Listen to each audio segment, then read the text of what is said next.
আমরা দেখলাম ওরা হসপিটাল গেট পার করলো, আমরা আমাদের মতো বেরিয়ে যাচ্ছি, আমরা সাধারণ মতো কোনো ব্যাপার না, আমরা কোনো মতো বাড়ি যাচ্ছি। বাড়ি যেতে শুনছি ড্রাইভার গাড়ি নিয়ে আমাদের সামনে বাড়ি, ঠিক আছে, বাড়ি যাওয়ার পরে সঙ্গে সঙ্গে বাজার বেরিয়ে যাবে, বন্দুক বের করলো, বের করে ডাইরেক্ট আমার ধরলো, ঠিক আছে, আমার ধরলো, তারপরে আমাকে বাইক থেকে নামিয়ে দিল, তারা হিন্দু আপনাকে করার হামলা করছে, ওরা কিনা করা, ঠিক আছে, আমি তাদের এসব কথা বলতে না, কিছু বড় নেতা হয়ে গেছি না গান অঞ্চলে, আমার কেন আমি তখন বলছি ওরা মুসলিম পাকিস্তানে হয়ে যাবে, ওদের যেন না দেখে আর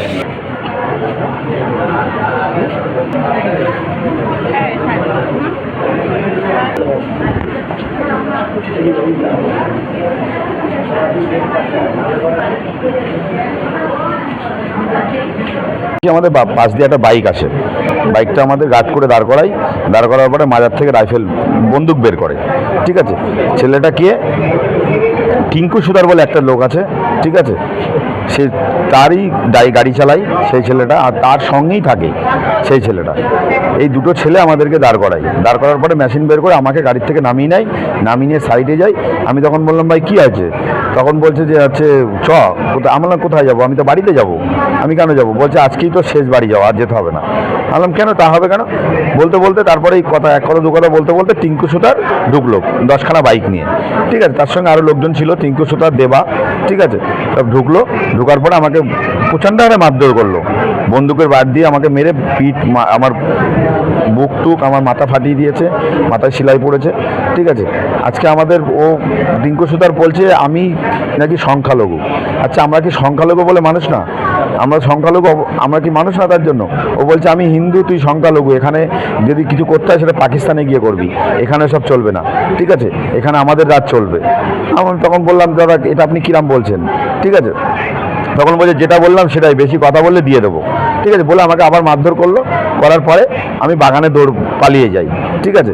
তার ভোটের একদিন আগে আমি বাড়িতে যাই রাতের বেলা, আমাকে অ্যাটাক করে আমাকে 4 রাউন্ড গুলি চালায় আমার উপরে, ঠিক আছে। গুলি চালানোর পরে আমাকে বন্দুকের বাট দিয়ে মারে, আমার একটা সেলাই এখানে আছে, এটা দেখা আছে, যেখানে সেলাই আছে একটা সেলাই পড়ে, সেটা আমি বাড়ি থেকে কাউকে বলি না।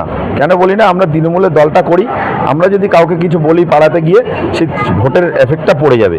আমি অ্যাকচুয়ালি দলটা তো করি মন থেকে, দিদিকে ভালোবেসে দলটা করি, মমতা ব্যানার্জিকে দেখে দল করি, অভিষেক ব্যানার্জিকে দল করি, আমরা কোনো লোকাল নেতাকে দেখে দল করি না।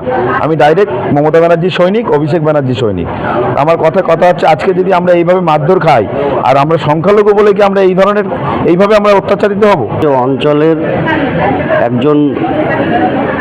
একজন মেম্বার ছিল এবং এই অঞ্চলের এই অঞ্চলের যে দায়িত্ব নাই, যে অঞ্চলের ভোটার নয়, সে তার নেতৃত্বে 8-10 জন দুষ্কৃতী, ওদেরকে দুষ্কৃতী বলবে, তৃণমূল যতই বলুক করুক, কিন্তু যে দলে থেকে দলের বিরুদ্ধে কাজ করে তাকে তৃণমূল বলা চলে না আমার কাছে মনে হয়। তার কারণ হচ্ছে আমরা একনিষ্ঠ কর্মী তৃণমূলের, ওরা যদি কর্মী হয়ে থাকে তাহলে আমাদেরকে এইভাবে হসপিটাল গেটের ওখান থেকে, গতকাল রাতে হসপিটাল গেটের ওখান থেকে আমাদেরকে দেখে ওরা একটা ছেলে দিয়ে আমাদেরকে প্রথমে পাকড়াও করে, মেশিন রিভলভার দেখিয়ে আমাদেরকে গাড়ির থেকে নামায় এবং গাড়ির চাবি বন্ধ নিয়ে নেয়, দিয়ে সেখান থেকে আমাদের বুথ সভাপতি আবির আলী ওকে টানতে ওকে মাথায় মেশিন ধরে ওকে টানতে নিয়ে যায় এবং আমাদেরকেও বলে যে তোরাও এখানে আমাদের পিছন তোদের গুলি করে দেবো। তারপরে আরও 8-10টা গাড়ি এসে তারপরে সবাই আমাদেরকে ঘিরে ধরে সবার হাতে রিভলভার, সবাই নেশাগ্রস্ত অবস্থায় আমাদেরকে বলছে যে টিঙ্কু সুতার আমাদেরকে বলছে যে আমরা হিন্দু, তোরা মুসলিম, তোরা আমাদের উপর টক্কর নিস, তোর এত বড় সাহস, তোর পাকিস্তানে পাঠিয়ে দেবো, তোর পাকিস্তানে গিয়ে এই উস্তাদি কর। আমাদের ভিডিও ভালো লাগলে লাইক এবং শেয়ার করুন, কমেন্ট সেকশনে গিয়ে জানান আপনাদের মতামত। আরও ভিডিও পেতে আমাদের চ্যানেল সাবস্ক্রাইব করুন এবং প্রতি মুহূর্তে খবরের আপডেট পেতে প্রেস করুন বেল আইকন।